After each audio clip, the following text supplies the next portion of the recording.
message ko yung kaibigan. Pinakamura ko, te. 1-2, gano'n. Kasi, Pero kung pag-riban na rin yun. manipis naman na ano, pwede na yung 1. Alam ko makapal buhok niya eh. Pag makapal naman, 1.5. Reband lang. Sige. Kasi depende po kasi yung presyo ko sa ano talaga eh, sa buhok. Pero maganda nang gawa mo eh. Tinan mo.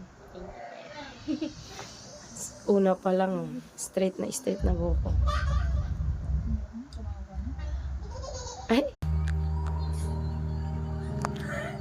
Ganda nga natin eh. Tapos na kumapit din yung face. Lahat pati binigyan mo na ng kanina. Nag-uunat pa lang tayo. Sayang. Ano na to eh. Sayang nga eh. Pangalawang session. Nilagay ko sana sa ano.